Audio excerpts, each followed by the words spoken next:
In this session, let us solve few more problems of synchronous at loaded conditions. Okay, see here in this problem, a 3-phase 50H star connected cylindrical rotor synchronous machine is running as motor. The machine is operated from 6.6 kV grid terminal voltage and draws current at unity power factor. Synchronous reactance is 30 ohm and the load angle delta is 30 degrees. The power delivered to the motor in kilowatt is. Okay, so which formula we can use? Basically means P equal to Vt Ia cos pi, or voltage current and the cos of the angle between voltage and current.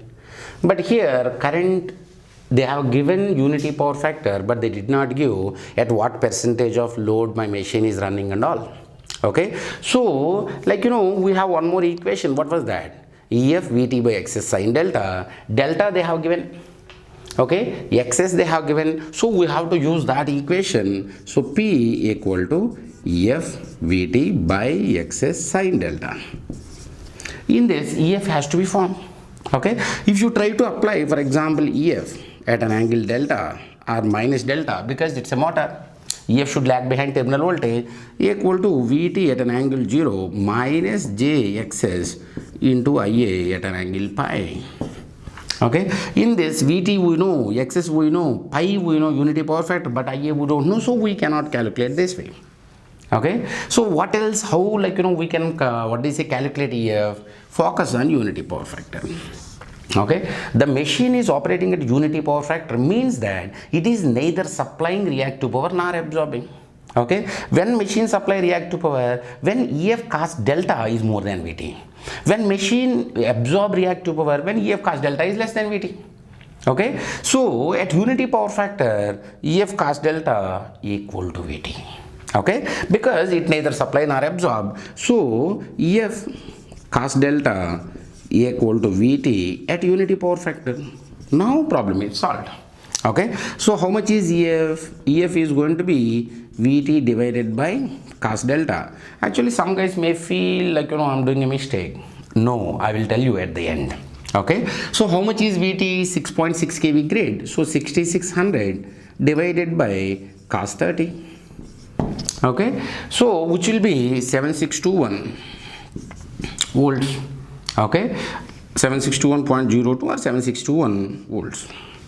Okay, now how much is the power here? Power is going to be EF 7621 into Vt 6600 divided by X is going to be 30 ohm into sin delta sin 30.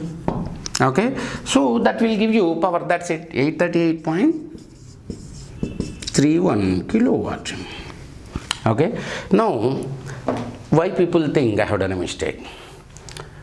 Yes, I did a mistake, but no, I did not do any mistake. Let us see. For example, this equation should be used per phase or for 3-phase. Per phase, no. Under that condition, Vt should be it should be 6600 by root 3. No, the moment it start connected. Okay, the moment it start connected, we can use directly phase values or line values. Let us see. For example, this Vt, how much is Vt phase value? Is going to be 6600 by root 3.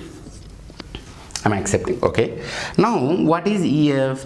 EF equal to 6600 by root 3 Vt divided by cos delta into cos 30. Okay, so for example, if you think of power of per phase, single phase per phase is going to be 6600 by root 3 into this 6600 by cos 30 is going to be 7621.02, so 7621 by root 3, 7621 by root 3 into sin delta. This is going to per phase power. Per phase power. Now per phase power multiplied by 3 is going to be 3-phase power. Then root 3 will get cancelled out. Okay, under that condition directly I can use line voltage sin delta, or phase voltage into 3, means both are same. Okay, because that is the advantage of star connection actually. Now anyway, let us see the second question. In this second question, two 550 kVA alternators operating in parallel. Okay, so the moment it's parallel operation, okay, under steady state conditions of parallel operation, whatever we have to do in synchronous machine, the same thing, exactly same thing we are going to do in load frequency control of power systems. Okay, so means let me push this to, like, in parallel operation, like, two curves will come. Okay, so that depends upon, like, prime mover speed variation and all. Okay, speed regulation. So I will push this to, what do you say, load frequency control of power systems, because same thing has to be dealt. So we will deal there. Okay, now means except that, like, except you might have seen these two characteristics. Okay, so those things we will see in the, what do you say, power systems. Yeah, apart from that, whatever are there in volt gate, let us solve. So two 550 kVA alternators operating in parallel. So two alternators are operating in parallel, and two loads are there. Two loads are there. Maybe one load is here and another load is here. Okay, now two loads. One load capacity they have given, power factor they have given. Second load power factor they have given. So total complex power they have given. One alternator, for example, this is first alternator. First alternator is already supplying this much. So what is the power factor of the other machine? Okay, actually it is not parallel operation question. It is simple network theory question, right? For example, this is going to be S1. This is going to be S2. Let me think of this as SA alternator, SB. Okay, so AB are alternators, 1, 2 are loads. Okay, so how much is S1? Is going to be 250 power, P plus JQ, right? P plus JQ. So it is going to absorb 250 kilowatt plus 250 divided by 0.95 power factor will give you kVA into sine cos inverse 0.95 J.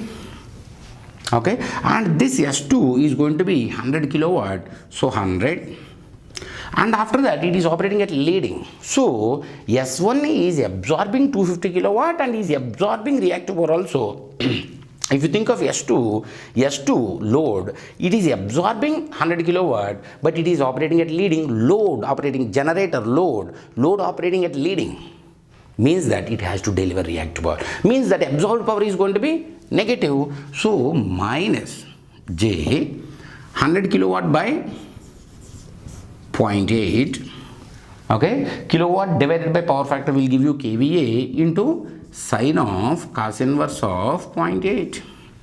Okay, so this value is going to be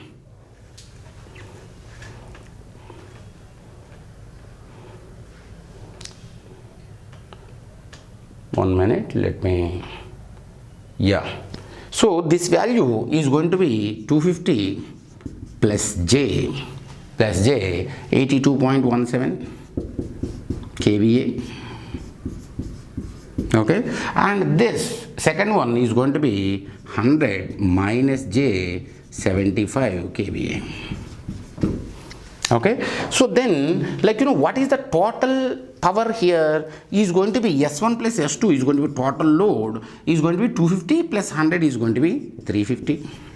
And, like, it is, my load 1 is absorbing 82 and it is delivering 75. So combined load is in need of 82.17 minus 75 is going to be 7.17. Now these two machines combinedly is supposed to supply that much power. In that, how much SA, like, SA first one is supplying 200 kilowatt, 200, it is supplying plus J 200 by 0.9 into sine of cos inverse of 0.9. Okay, so in this it is supplying 200 plus J 96 kVA. So it is supplying 200, so remaining 150, because 200 plus 150 is going to be 350, so remaining 150 has to be supplied by SB, so SB is going to be 150. Okay, and my first alternator is supplying 96 kVAr, but what is the requirement? 7.17 only. So it has to absorb reactive power, okay, or it has to deliver negative reactive power, because generators delivery we write and loads absorption we write, okay. So means my second one has to deliver 150 kilowatt and it has to absorb, in the sense it has to deliver negative reactive power. It has to deliver negative reactive power of 88.83. Okay, so what is the power factor of this? Cos of tan inverse of this by this. Okay, so cos of tan inverse of this by this is going to be that.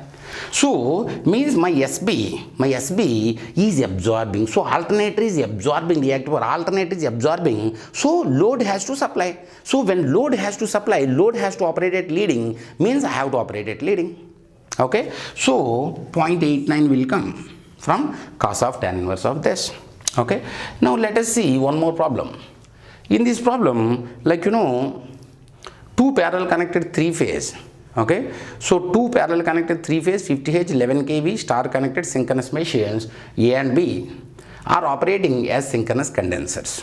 Okay, and they together supply 50 MVAR. They together supply 50 MVAR to 11 kV grid. Current supplied by both the machines are equal. So excess of first machine they have given, second machine they have given, the ratio of excitation current of machine A to machine B. Okay, so basically these two machines are operating as synchronous condensers. Okay, so the moment it is synchronous condenser, as a synchronous condenser, like alternator also can supply reactive power, synchronous motor also can supply reactive power. So alternator, when it will supply reactive power, alternator has to operate at lagging. Now when my motor supply reactive power, it has to operate at leading. Synchronous condenser means that it is supposed to supply only reactive power without having any active power proportion. Okay, so in order to supply only reactive power, we don't use alternators as synchronous generators, but we use synchronous motors only. Why we use synchronous motor? For example, if you want to rotate alternator, one more prime mover is required. So two machine combinations are required in order to use alternator as a synchronous condenser. But if you think of like synchronous motor, it will rotate itself. Okay, so we need not keep separate machine to rotate it. So synchronous condenser means that synchronous motor working at leading power factors of like ZPF lead if you don't consider losses and all. Okay, so see here, if I think of excess,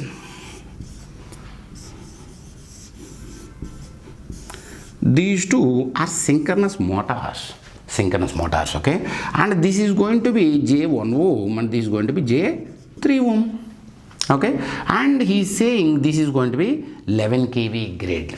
So it is going to be star connected, so this is going to be 11,000 by root 3 per phase. Okay, so 11,000 by root 3 is going to be the terminal voltage.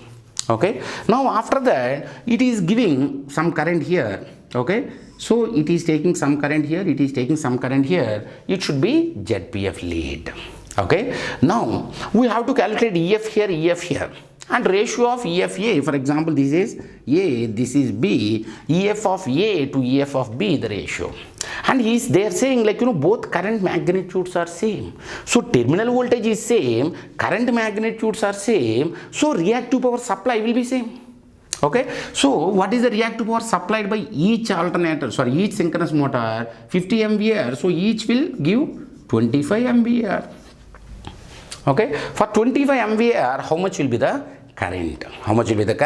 So for example, how much will be the current IA or A equal to IB? They said is going to be how much? 25 into 10 to the power of 6 divided by root 3 into VL is going to be 11 kV.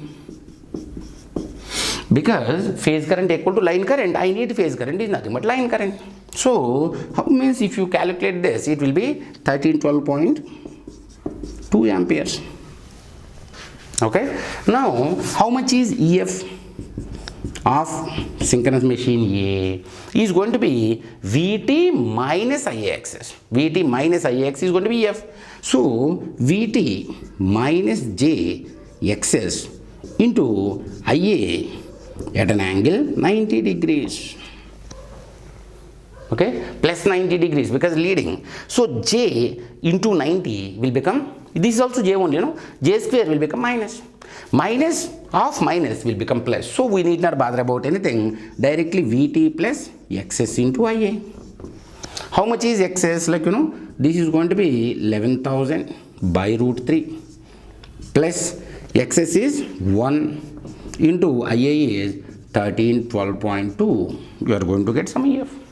Okay. Similarly, EFB equal to Vt 11,000 by root 3 plus 3 ohm, 3 into 1312.2.